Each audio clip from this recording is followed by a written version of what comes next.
Bonjour à toutes et à tous. C'est très frustrant ces accueils chaleureux virtuels. Ça crée un doute dans mon esprit. Écoutez, je me réjouis très sincèrement d'intervenir dans le cadre de cette 10e édition des dialogues de l'inclusion et de la RSE. Je le fais, j'interviens à un double titre d'une certaine manière, vous l'avez dit, en tant que président délégué du MEDEF, mais c'est dans l'ordre des choses également en tant que dirigeant d'entreprise à la tête d'une ETI de 2500 salariés qui est elle-même très mobilisée sur le sujet, sur les sujets qui nous réunissent aujourd'hui. À titre d'illustration, je m'honore, je me permets de le dire, que toutes les filiales de mon groupe soient labellisées EcoVadis et pour l'une d'entre elles, une des plus importantes, dorénavant EcoVadis Platinum. Il n'est pas indifférent que ce colloque se tienne dans les murs du ministère de l'Économie, des Finances et de la Relance, parce que c'est, dans mon esprit en tout cas, le symbole de la dimension économique de la RSE qui ne doit pas être le seul apanage de spécialistes qui ont évidemment toutes leurs raisons d'être, je le dis de manière délibérée. Il faut véritablement que ces enjeux de RSE infusent d'une manière générale l'ensemble de notre société et plus particulièrement le monde de l'entreprise. Je crois que nous en sommes tous conscients. Alors, le MEDEF est très déterminé sur ces sujets-là. Je vais vous donner quelques illustrations, mais je vais commencer par vous dire que dès le mois de janvier 2019, alors que, peut-être que certains d'entre vous avaient suivi ça, ça avait fait débat dans les rangs patronaux, dans les rangs du MEDEF. Le MEDEF s'est donc doté dès janvier 2019 d'une raison d'être. Et cette raison d'être, elle est agir ensemble pour une croissance responsable. Au-delà du slogan, au-delà de sa dimension marketing, bien évidemment, nous avons réfléchi à la définition de cette raison d'être et chaque mot a son importance. D'abord, agir. Agir parce que dans ces affaires qui deviennent prééminentes, il ne suffit pas de commenter, il ne suffit pas de donner des leçons. Je dirais qu'il faut prendre son destin en main. Et c'est dans l'ADN des entrepreneurs que d'agir. Donc nous l'affichons dans notre raison d'être. Mais agir ensemble. Parce que là aussi, ces enjeux de RSE doivent être partagés et doivent être portés par tous, à l'intérieur même de l'entreprise, par les dirigeants qui impulsent, mais également par les salariés et avec tout l'écosystème de l'entreprise, ce qu'on appelle dorénavant les parties prenantes. Pour une croissance, j'y reviendrai, parce que nous sommes très inquiets d'une forme d'approche réductrice, malthusienne, et qui voudrait qu'on ne sache répondre à ces enjeux de RSE qu'à travers la décroissance. Non, nous sommes au contraire, nous, convaincus que la croissance est la solution et permettra de répondre aux nombreux défis que soulève la RSE. Et puis bien sûr, une croissance responsable, ça renvoie à tout ce que je viens de dire. Il n'est plus question pour les entreprises, je serais tenté de dire qu'elles le veuillent ou non, de ne pas avoir une attitude responsable. Si elles ne le font pas par conviction, elles le font dorénavant par nécessité, parce que leur environnement, les financiers, les salariés, les clients, les candidats, les collectivités publiques et singulièrement les collectivités locales ont un niveau d'exigence parfaitement légitime et croissant. Donc voilà, cette raison d'être, agir ensemble pour une croissance responsable, elle a pour nous un sens, elle a un poids et elle guide nos pas au quotidien, les pas de Geoffroy Roux de Bézieux bien sûr, mais de l'ensemble des élus et des collaborateurs du MEDEF. Je voudrais saluer à cet égard l'approche d'Olivia Grégoire et singulièrement le lancement de la plateforme Impact. Ce que je veux dire par là, c'est que l'approche de la secrétaire d'État nous paraît être la bonne, en ce sens qu'elle est pragmatique, elle est opérationnelle, elle se fonde plus sur la pédagogie et la conviction que sur la contrainte. Et puis, ce qui n'est pas rien, elle prend en compte un environnement concurrentiel en matière de RSE, comme en toute chose. Et je crois qu'il est important que nos sociétés, les entreprises françaises, prennent là aussi leur destin en main, parce que la normalisation est aussi un combat concurrentiel. Et il vaut mieux que nous ayons élaborer d'un commun accord nos propres référentiels plutôt que de se voir dicter des référentiels venant d'autres continents, je pense aux États-Unis en particulier, parce que derrière ces référentiels, il y a des enjeux stratégiques et des enjeux économiques. Donc je le redis, nous partageons totalement l'approche d'Olivia Grégoire et nous contribuerons à la porter. Alors la porter auprès de qui? Pour commencer, auprès des 173 000 entreprises adhérentes du MEDEF.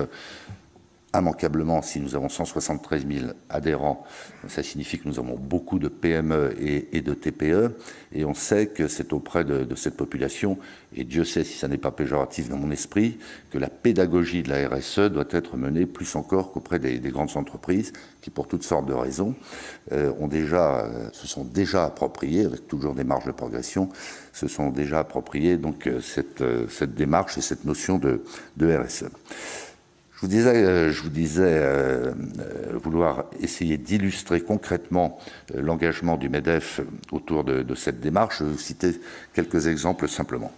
Nous nous sommes statutairement imposé une obligation de parité. Alors, pour ce qui nous concerne, c'est ce qu'on appelle la parité économique, c'est-à-dire avoir dans nos instances, au minimum, autant de femmes qu'il y en a à la tête des entreprises. À ce jour, c'est de l'ordre de 30%, et cette obligation est d'ores et déjà respectée, et nous nous en portons extrêmement bien. Deuxième illustration, nous sommes très en soutien d'un certain nombre d'associations, mais singulièrement d'une association intitulée Les Déterminés, qui, d'une manière absolument remarquable, prend en charge, identifie, repère, prend en charge, accompagne un certain nombre de jeunes créateurs d'entreprises dans les quartiers dits défavorisés, avec des approches qui sont là aussi extrêmement pragmatiques, très opérationnelles, très volontaristes, et au-delà de l'outil, au-delà de la démarche, avec des résultats tout à fait remarquables. Un troisième exemple, si vous me le permettez, et qui est historique, celui-là, c'est l'implication du MEDEF, c'est l'implication d'une entreprise d'une manière générale dans le logement social. Tout le monde n'en est pas conscient, mais le logement social en France est essentiellement financé par les entreprises. C'est de longue date, ce sont des entreprises, en l'occurrence nordistes, qui ont été à l'origine du logement social. Et donc ce logement social, à travers la participation des entreprises à l'effort de construction, est très largement financé par les entreprises. Alors il a vocation, ce logement social, à héberger prioritairement les salariés des entreprises pour les rapprocher de l'emploi dans des conditions abordables, mais sans rentrer dans le détail. À travers cette participation financière, les entreprises contribuent très largement à l'hébergement également de publics extrêmement défavorisés, des sans-abri, des réfugiés, etc., etc. Et nous nous honorons de notre contribution au bien-être, au bien public, à travers cette implication. Enfin, nos MEDEF territoriaux sont très impliqués de longue date. Je dirais pratique comme bon nombre d'entreprises, l'insertion, l'inclusion, au même titre que M. Jourdain faisait de la prose sans le savoir, avec des actions au plus près du terrain, parce que la dimension territoriale me paraît essentielle dans ce débat sur la RSE, et des actions tout à fait remarquables s'agissant de l'inclusion, s'agissant de la prise en charge des personnes atteintes de handicap et des résultats en face, parce qu'il ne suffit pas de mettre en œuvre des dispositifs, encore faut-il qu'ils produisent. En réalité, notre défi, le défi pour les entreprises, c'est de faire converger ces enjeux essentiels de RSE et la performance économique.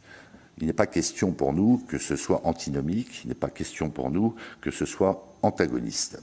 Et de ce point de vue, il est important que nous ayons des approches raisonnables et raisonnées, des approches rationnelles.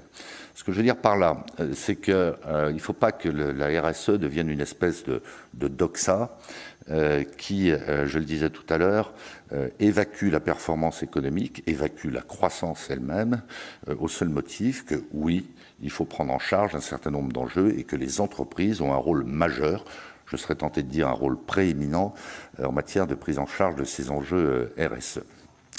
Si nous ne créons pas de richesse, si les entreprises se détournent de leur impératif de performance économique et financière, permettez-moi de dire que ce petit jeu aura vite une fin. Donc, l'enjeu est bien là. L'enjeu, c'est de concilier RSE, performance économique et financière. Typiquement, nous restons absolument convaincus, et chaque jour un peu plus, que le progrès scientifique, le progrès technologique et technique est un enjeu essentiel de la performance d'une manière générale, y compris de la performance RSE. On entend ici et là des propos que je qualifierais de déclinistes et qui ne portent plus crédit au progrès scientifique, au progrès technique et technologique. C'est particulièrement vrai en France et c'est assez préoccupant.